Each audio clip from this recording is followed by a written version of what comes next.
ओम। काफ़ी सारे लोगों का एक ही सवाल होता है कि हमने काफ़ी दिनों से ध्यान साधना शुरू किया है, हमें ध्यान का कोई अनुभव नहीं हो रहा। हम आध्यात्मिक विकास करना चाहते हैं, लेकिन हमें ऐसा नहीं लगता कि सच में कुछ आध्यात्मिक बातें होती है। तो मैं आपको बता दूं, आज मैं आपको एक ऐसी विधि बताने वाला हूं जो 100% गारंटी है। अगर आपने श्रद्धापूर्वक इस विधि को पालन किया तो निश्चित ही आपको ध्यान की गहराई में उतरोगे, निश्चित ही आप आध्यात्मिक विकास करोगे, आध्यात्मिक अनुभव करोगे। कोई बड़ी बात नहीं है, सिर्फ 2 ही चरण हैं, 2 ही पाद है, 2 ही भाग है। अभी तक आपने कुछ करने का अभ्यास किया है, जैसे हम नौकरी धंधा करते हैं या बिजनेस करते हैं और सफल होने की इच्छा रखते हैं, तो हमारी जो आदत है कुछ करके पाने की है, पर ध्यान कुछ नहीं करने को कहते हैं। आपको ये बातें समझ में नहीं आएंगी, शुरू से आखिर तक आप बने रहिए। मैं ऐसी विधि बताऊंगा जो आपको 100% गारंटेड विधि है। हमारी जो साधना शिविर लगती है उसका वीडियो आपने देखा होगा। इन्हीं ऐसी गुप्त विधियों का प्रयोग करा के उन्हें ध्यान की गहराई में उतारते हैं और उन्हें मात्र आधा घंटे के अंदर वो अनुभव, वो शांति प्राप्त होती है जिसके कारण वो सदा के लिए इस मार्ग में जुड़ जाते हैं। ठीक वैसे ही जैसे कोई बच्चा अगर नकली वाला आम खेलता रहे और उन्हें लगे कि इसमें तो रस आ रहा है, लेकिन रस कब तक? तब तक जब तक कि उसे असली वाला आम का रस चखने को नहीं मिला। तो जगत की जो रस है वो सिर्फ ऐसा ही है। जिस दिन आपको 3 मिनट के लिए भी वो शांति, वो अनुभव प्राप्त हो जाए, ध्यान की उस गहराई में उतर जाओ आप, तो निश्चित ही आप जगत के रस को भूल जाओगे। और यही विधि अगर और गहरे से गहरे में उतर जाए तो आप निश्चित ही आपके मन की सम स्थिति में आ जाओगे, जिसे समाधि कहते हैं।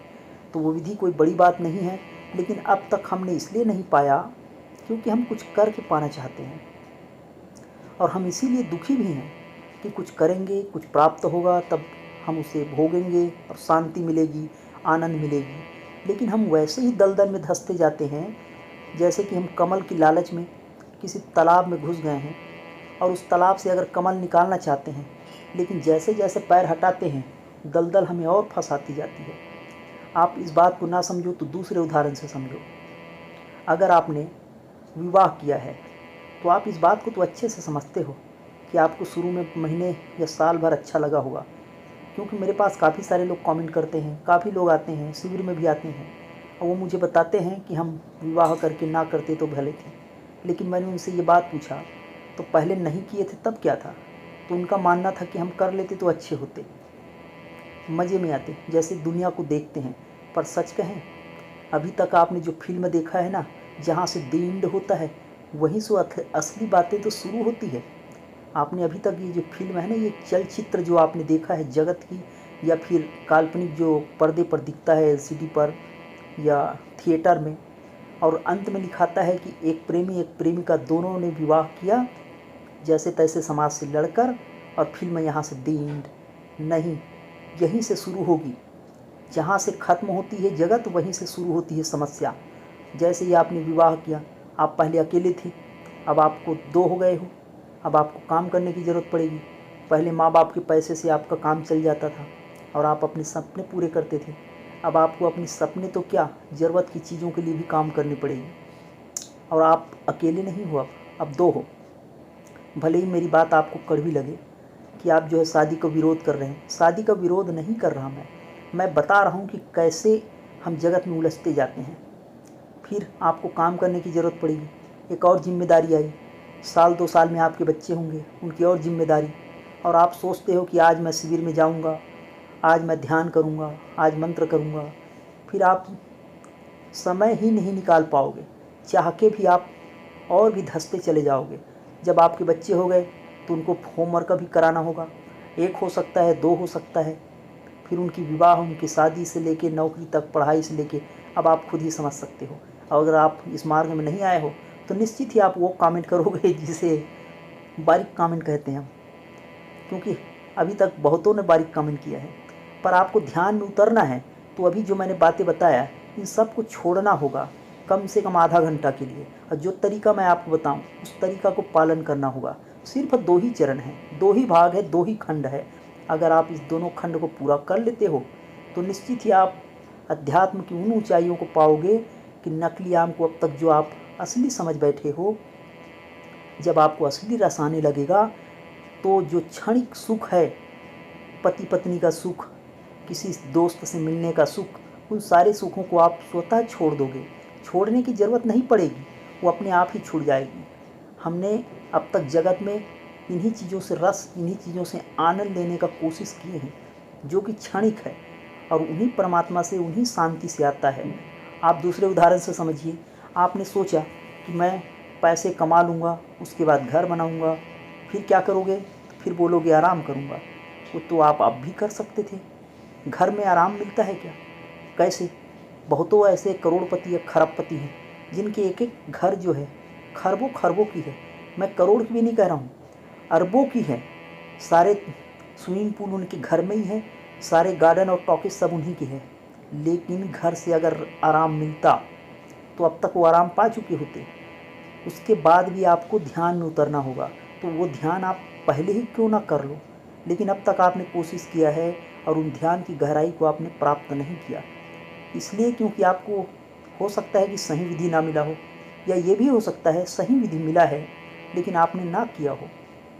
या भी हो सकता है कि आपने किया है, सही विधि भी था, लेकिन आपकी कहीं ना कहीं से कुछ बारीकी सी गलती हो गई है। छोटी सी गलती आपको पतन की ओर ले जाती है, छोटी सी बात है जो आपको उत्थान की ओर लेके जाएगी। अगर आपने YouTube देख के भी किया है तो मैं तो यही कहूँगा कि प्रत्यक्ष गुरु के मार्गदर्शन लेते रहिएगा, और मैं अभी जो विधि बताने वाला हूँ इसे आप करके देखिए। जब आपने इससे अनुभव प्राप्त करने लगो तो आप गुरु की तलाश कर लेना, जिस गुरु पे आपकी श्रद्धा हो। क्योंकि गहरे से गहरे में उतरने के बाद ऐसे भय स्थान भी होते हैं जिनमें आपको गुरु का सपोर्ट, गुरु का आशीर्वाद की ज़रूरत पड़ेगी। करेंगे तो आप ही, 99% आप ही का परिश्रम रहेगा, आप ही का पुरुषार्थ रहेगा। लेकिन वो सिर्फ 1% कि मैं तो किसी गुरु का लाल हूँ, मेरा क्या बाल बांका होगा, बस यही वो बात। अब ये भी हो सकता है कि आप तस्वीर को गुरु मानते हो। तस्वीर को गुरु मानोगे तो रामचंद्र जी, कृष्ण जी, कबीर जी, नानक जी, उसके बाद और कोई क्यों आना पड़ा? देखिए, बात को समझिए। तस्वीर में जितनी आप श्रद्धा करोगे उतना ही आपका अंतर्मन शुद्ध होगा और उतना ही आपको मदद मिलेगी। लेकिन प्रत्यक्ष गुरु हो तो अब बात ही और कुछ है। तो ये विधि आप अच्छे से समझिए और सारे विचारों को, सारी अहंकार को छोड़कर इस विधि को करिए। अगर हमारी साधना शिविर में आके इस विधि को करने के बाद अगर आपको अनुभव होता है तो भी आप हमारे साधना शिविर में आके सीख सकते हो और भी अंदर गहरी से गहरी बातों को। और अगर अनुभव ना भी हो कोई बात नहीं, 1 से 2, 2 से 3, आप 100% सफलता अर्जित करोगे। 3 दिन कर कर देखिएगा। सिर्फ 5 मिनट का यह क्रिया है, इस क्रिया को करिए। इसका नाम है भस्त्रिका के द्वारा ध्यान की गहराई में उतरने की क्रिया। आप भस्त्रिका तो सुने ही होंगे। आपने अब तक जो भी बात सुना है तो क्या आपने उसका सच में अनुभव कर लिया? कि जैसे कि आपने कोई भी एक ऐसी बात ले लीजिए जिसे आपने सुना है कि हर्रे और बेहड़े खाने से पेट साफ हो जाता है। जब तक आपने पेट साफ के लिए उस दवाई का उपयोग नहीं किया होगा, या फिर फसल कैसे उत्पादन की जाती है, आपने किताबों में पढ़ा है कि हरी घास होती है, उन्हें निकालना होता है, हरे फसल होते हैं, लेकिन अब तक आपने उसे करा नहीं है, तब तक आप उसके अनुभव को प्राप्त नहीं करोगे। तो इस विधि को करिए तो निश्चित ही आपको लाभ मिलेगा। आपको करना कुछ भी नहीं है, ये दूसरी क्रिया है। पहली क्रिया में आप इस विधि को करिए, दूसरे में आप कुछ भी ना करिए। आपको ये बात समझ में ना आए, मैं आपको हल्की सी और समझाने की कोशिश करता हूँ कि आप किसी भी शांत कमरे में बैठिए, आप अपने घर वालों को समझा दीजिए कि कुछ क्रिया कर रहे हैं, आप डिस्टर्ब नहीं होइएगा। मेरे नाक से या मुंह से आवाज़ आता है या मैं जो भी करूं तो आप पूरा नहीं मानना और अदरवाइज ना लेना। तो आप ऐसे भी समझा सकते परिवार वालों को, या फिर आप छत पे चले जाओ या कोई ऐसे एकांत जगह खोजो, क्योंकि जब इस क्रिया को करोगे तो काफ़ी ज़ोरों से आवाज़ आएगी। ये ठीक वैसा ही है जैसे कि बोतल में कचरा भरा पड़ा है, उसमें आपने पानी डाला और आपने उसे हिलाया और ज़ोरों से फेंक दिया तो सारे कचरे बाहर आ जाएंगे, जिसके कारण आपकी बोतल साफ़ हो जाएगी और जो अंदर छुपी हुई भावनाएं हैं वो सारी प्रकट होंगी। तो आप अपने शरीर को, पंच भौतिक शरीर है, उसे आप कोई पात्र समझिए, बर्तन समझिए। अब हवा के द्वारा आप उसे ज़ोरों से बाहर फेंकेंगे, कचरा को फेंकने का प्रयास करेंगे, जिसे भस्त्रिका कहते हैं। और ये विधि सच में काम करती है। अभी आप सुन लीजिए, पूरी बात वीडियो के माध्यम से समझ लीजिए। उसके बाद 1 से 2 बार सुनने के बाद वीडियो आप कीजिएगा और आप इस क्रिया को करिए। सबसे पहली बात होगी कि आप खाली पेट हो या एक निश्चित समय में निश्चित स्थान पर बैठिए। खाली पेट बैठिए, जैसे भी सुखपूर्वक आप बैठ सको वैसा बैठिए और आप हवा ज़ोरों से फेंकिए। नाक के माध्यम से फेंकनी है, दोनों नाक खुली रहेंगी। हाथ की स्थिति नॉर्मल, जैसे कि आप चित्र पे देख रहे हैं, बस नाक से ज़ोरों से फेंकिए। जैसे सांप की फुफकार की आवाज़ निकलती है, ठीक वैसे ही आप ज़ोरों से आप फेंकिए, प्रत्येक सेकंड में फेंकिए। और ऐसा आप 5 मिनट तक करिए। अगर आपने 2 मिनट तक किया है तो ये आपके पंचभौतिक शरीर, इस पर आप ऊपर उठने का प्रयास कीजिए। पंचभौतिक शरीर में, जिसे आप अन्नमय शरीर कहते हो, पसीना निकलने लगेगा। मैं कौन सी क्रिया कर रहा हूँ, शायद काम करे शायद ना करे, बहुत से विचार आने लगेंगे। जैसे जैसे आप आगे और करते जाओगे, ये तो 2 मिनट की बात हुई, शरीर गर्म होने लगेगा। तीसरे मिनट जैसे ही होगा तो आप प्राण वायु आपकी स्थिर होने लगेंगे। आपको कोशिश करने लगोगे कि मैं रुक जाऊं, क्योंकि आपको बड़ी घबराहट होगी, बड़ी बेचैनी होगी, बहुत ही गर्मी होगा, बहुत ही उपटन सा होने लगेगा। पर करते रहिए। जैसे जैसे आप हवा ज़ोरों से फेंकते जाओगे, जल्दी जल्दी से फेंकिएगा। प्रत्येक सेकंड में आप एक बार फेंको। 1 मिनट में लगभग 60 से 70-80 बार फेंकोगे। तो ऐसा करते जाइए, तो अन्नमय शरीर से ऊपर उठकर आप प्राणमय शरीर में आ जाओगे। प्राण आपका स्थिर होने लगेगा, प्राण बेचैन होने लगेगा। शायद मैं मर जाऊंगा क्या, ना जाने कौन कौन से विचार उठेंगे। पर ऐसा कुछ भी नहीं होगा कि आप मर जाओ। आप बस एक क्रिया कर रहे हो। हमें अब तक जो आदत थी करने की, हम उसे और भी करा रहे हैं। अब उसके बाद आप मनोमय शरीर में आइएगा। मनोमय शरीर में आपके बहुत से विचार उठेंगे। दुनिया वाले देख रहे हैं, सुन रहे हैं, मैं क्या कर रहा हूँ, क्या होगा क्या नहीं होगा, या और भी बातें। आपको लोक लाज, जैसे कि आपको भय भी हो सकता है कि कोई कुछ कह देंगे। आपको निंदा के डर भी हो सकता है कि कोई सुन रहा है तो क्या सोचेगा। तो इन सारी बातों को, विचारों को छोड़कर आप मनोमय शरीर में ऊपर उठिएगा। यह आपके तीसरे शरीर था। तीसरे शरीर से ऊपर उठने का प्रयास कीजिए। मन में जो भी विचारें उठती है उसे आप दृष्टा बनने की कोशिश कीजिए। और आप बस इतना करने के बाद शांत हो जाएं। लगभग 7 मिनट हो चुकी अब क्रिया आपकी। 5 से 7 मिनट होने के बाद आप शांत हो जाएं। स्वाभाविक स्थिति में जो भी श्वास आती है जाती है, बस नॉर्मल रहे। आंखें बंद हो खुली हो, जैसे भी भाव हो, आपकी मर्जी। पैर में दुख रहा है तो आप लेट भी सकते हो। लेकिन याद रखिए, जो आपने भस्त्रिका का क्रिया किया, उसे इतने ज़ोरों से, इतने दबाव से, इतने फोर्स से करोगे कि आपके मुंह से हो सकता है कचरा हो, झाग भी निकलेगा। हो सकता है कि नाक भी आपके श्लेष्मा निकले, या जो भी कचड़े आपके गले में जाले फंसे थे वो सब निकले। आपको डरने की ज़रूरत नहीं है। हो सकता है उल्टी आने लगे, हो सकता है आपके पेट में दर्द हो, रीढ़ की हड्डियों में दर्द हो। आप बेफिक्र रहिए। ये सारी क्रियाएं सभी के साथ होती है। जिसने भी इस क्रिया को करा है वो निश्चित ही उन गहराइयों में उतरा है, जिसे हम ध्यान कहते हैं और जिसे हम समाधि कहते हैं। वहाँ तक भी आप प्रवेश करोगे। बस आपके 7 मिनट पूरे हो गए हैं, या हो सकता है कि आपको कोई थकावट ना लगा हो तो आप 10 मिनट भी कर सकते हो, लेकिन ज़्यादा ना करिए शुरुआत में। पहले दिन आप 5 से 7 मिनट का अभ्यास कीजिए। अब आप शांतपूर्वक बैठ जाइए। कुछ नहीं करना है, बस यही बात आपको समझनी है। कुछ नहीं करना है।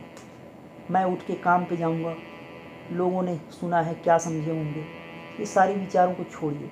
अच्छे विचार भी उठेंगे, बुरे विचार भी उठेंगे, बस आप दृष्टा बने रहिए। अब यहाँ से आपकी शुरू होती है कुंडली जागरण की क्रिया। मूलाधार में स्पंदन होगा, कंपन होगा, रीढ़ की हड्डी से ऊपर चींटियों की तरह चलने लगेगा। हो सकता है रीढ़ की हड्डी में दर्द होने लगे, हो सकता है ठंडा और गर्म लगने लगे, हंसी आने लगे, रुदन आने लगे, हो सकता है काम विकार सताने लगे, अचानक आपके मन में गंदे विचार उठने लगे, क्योंकि मनोमय शरीर से आप ऊपर उठ रहे हो, विज्ञानमय और आनंदमय शरीर में आओगे। लेकिन जब तक आप इन सारे विचारों के दृष्टा ना बनोगे, तब तक आप वहाँ ना पहुँचोगे। तो बस अच्छे विचार, बुरे विचार, इन दोनों को आप विचार मात्र समझिए, शांत होने का प्रयास कीजिए। कुछ करना नहीं है, मंत्र करने की भी ज़रूरत नहीं, ध्यान करने की कोशिश भी ना करिए। बस जो है सो है। आपको दृष्टा रहना है, साक्षी रहना है, बस बने रहना है। और आप आँखों की स्थिति भी नॉर्मल रखिए, जैसा भाई आपको स्वाभाविक लगे। श्वास जैसा भी आता है जाता है। हाथ या पैर की स्थिति जो भी है, हो सकता है आप गिर गए हो, बिस्तर पे ही पड़े हो तो पड़े ही रहिए। बस अब आप गहरे में उतरिए। जैसे जैसे आप गहरे में उतरते जाओगे, 15 मिनट हो चुकी, 20 मिनट हो गए, 25 मिनट हो गए, 30 मिनट हो गए, समय की सीमा भी आपके लिए ख़त्म हो जाएगी। आपको पता ही नहीं चलेगा कि आप कितने समय तक पड़े हो, कितने समय तक बैठे हो। एक समय तक ऐसा भी आएगा कि कुछ भी नहीं है। और अगर आप और भी गहरे से गहरे में चले जाओ तो आप कौन हो, क्या कर रहे हो, क्यों कर रहे हो, यह भी आपको पता नहीं रहेगा। बिल्कुल शांत अवस्था, बस आप हो, आपको इतना ही पता रहेगा। और आप गहरे से गहरे में उतर जाओगे, लेकिन आपको उसके पहले बहुत कुछ अनुभव होगा। हो सकता है कि आपके मुंह में खट्टे आए, मीठा अनुभव हो सकता है कि आपको वो दिव्य ध्वनि सुनाई देने लगे, शंखनाद सुनाई देने लगे, बंसी की नाद सुनाई देने लगे। या हो सकता है कि आपको दिव्य दर्शन होने लगे, नक्षत्र दिखने लगे, सूर्य चंद्र तारे दिखे, या और भी जो आपने शास्त्रों में सुन रखा है वो सब दिखने लगे। इतना ही नहीं, अच्छे के साथ आपको बुरे भी दिख सकते हैं। तो बस आपको शांत बने रहना है। अच्छे और बुरे सब आप ही के दृष्टि पटल में है, सब आपके ही हृदय पटल में है, जो कि कचरा निकल जाने के कारण, प्राणवायु स्थिर हो जाने के कारण आपको अनुभव होने लगा है। प्राण जो है मन में आरूढ़ है। प्राण अगर स्थिर हो जाए तो मन भी शांत होने लगता है, और मन जैसे ही शांत होता है तो मन में जो प्रत्येक दबी है वो खुलने लगती है, और आपको प्रकृति के वो रहस्य दिखने लगेंगे, समझ में आने लगेगा। अगर आपने मन को जीत लिया तो प्राण जीता जाएगा, और प्राण को जीत लिया तो मन को जीत लोगे। ये अभी हमने आपको बताया, ये योग विधि थी। क्रिया के माध्यम से आपने अक्रिय में पहुंचने का क्रिया करा है आपने। बस आपको करना कुछ नहीं है, इसी को ध्यान कहते हैं, जिसे शून्य अवस्था कहते हैं। और शून्य को जानने वाला है वही आप हो। और आपने जो अनुभव और जो शांति इस क्रिया को करने के बाद जो ध्यान में आप पाओगे, वो आपके सारे सुखों से, देखने, चखने, सूंघने, स्पर्श और इन सारे पंच इंद्रियों के सुखों से परे, जिसे सिर्फ अनुभव किया जा सकता है, और जिसने हो सकता है आपने सिर्फ सुना है, आपने इस क्रिया को करा नहीं, तो आप इस रस को नहीं महसूस कर पाओगे। यह अनुभव की बात है। अगर आपको अनुभव प्राप्त करना है तो इस क्रिया को, इस विधि को करिए। और उसके बाद कमेंट बॉक्स खुला है, भरसक आप कमेंट कीजिए। और अगर आप 2 से 3 दिनों में, अभी शुभ है, अच्छे दिन चल रहे हैं, नया वर्ष लग चुका है, सनातन संस्कृति का नव वर्ष चालू है, अब से आप चालू कीजिए, प्रत्येक सुबह शाम इसे करिए। सिर्फ 3 दिन में आप जीवन की उन चीज़ों को पाने लग जाओगे जिसे अब तक आपने सिर्फ शास्त्रों में सुना था, हमारे और भी कई वीडियो से उसमें देखा था या समझा था। आप खुद भी अनुभव करके देखिए। और हमारे बहुत सारे साधना कैंप लगती है, वहाँ जब आओगे तो और भी अनेक अनेक प्रकार की विधियाँ हैं। शायद आपको वो यह विधि काम ना करे तो वह विधि काम करेगी ही करेगी, पर मैंने जैसे शुरू में बताया कि ये विधि काम करती है तो सच में करती है। आपको सिर्फ 3 दिन करके देखना है। बस एक बार वीडियो देख के कमेंट ना करिए कि ये ऐसा नहीं होता। होता है, मैं बारंबार कहता हूँ, होता है। हमारे साधना शिविर में आप आओगे तो हम आपकी पूरी गारंटी लेते हैं। अगर ना हो ऐसा कुछ अनुभव, आपको शांति ना मिले, मन आपका एकाग्र ना हो जाए, आनंद ना आए, वो दिव्य आनंद जो आप चखने, सुनने, देखने में जो प्राप्त किए हो अब तक, वो सारे सुखों को हम आधा घंटे के लिए या और भी ज़्यादा के लिए ना भुला दें, तो आप जो कहोगे हम वो करेंगे। पर इस विधि को आप कर लीजिए, और आप अनुभव करते हो तो भी अच्छी बात, आपको हमारे शिविर में आ सकते हो, और नहीं करते हो तो भी आ सकते हो। लेकिन 100% हमारे तरफ से श्योर है, क्योंकि अब तक 95% लोगों ने अनुभव किया है। 5% लोग नहीं कर पाते, उनके पीछे कारण है कि वो सोचते ही रह जाते हैं, वीडियो देखते हैं, एक कान से सुना दूसरे कान से निकाल देना कहते हैं जिसे। तो आपने सत्संग सुना, आपने क्रिया योग की उन रहस्य भस्त्रिका विधि को आपने जाना, आप बधाई के पात्र हो, क्योंकि आप ही का मित्र जिसे शायद ही जान पाया हो, आप ही के दादा और परदादा शायद ही जान पाए हो, उनकी जीवन में यह अवसर ना मिला हो। आपने अगर अनुभव प्राप्त करना है तो आपके जीवन में ये अवसर घटी है कि आप हमारे चैनल पे आए और आपने हमारे सत्संग को, हमारे क्रिया विधि को जाना। अब आपकी बारी है, आप करिए और वो अनुभव प्राप्त कीजिए। और अगर हमारे साधना शिविर में आना चाहते हो तो डिस्क्रिप्शन बॉक्स में हमारा नंबर है, डिटेल जानकारी आपको मिल जाएगी। हो सकता है कि आप ही शहर में हमारा शिविर लगता हो, बहुत सी जगहों में लगता है, फरीदाबाद, हैदराबाद, पंजाब, पठानकोट और भी बहुत सी जगहों में। तो आप डिटेल जानकारी लीजिए। और निःशुल्क साधना शिविर होती है, ज्ञान निःशुल्क दिया जाता है। कई लोग कमेंट करते हैं कि हम आपको 3 दिन तक भोजन भी निःशुल्क कराएंगे। गलत बात है। आप कितना खाते हो वो आपके ऊपर है, कितने अच्छे होटलों में रहना चाहोगे आपकी खर्चे की बात है। हम सिर्फ साधना शिविर निःशुल्क कराते हैं। भोजन और रहने की खाने की खर्चा आपको लगती है, पर नॉर्मल लगती है, कोई फीस नहीं लेते हैं। तो आप धन्यवाद, आपने हमारे साधना सत्संग को सुना आपने। अब आपकी बारी है, आप करिए और हमें सेवा का अवसर और दीजिएगा। मिलते रहिएगा।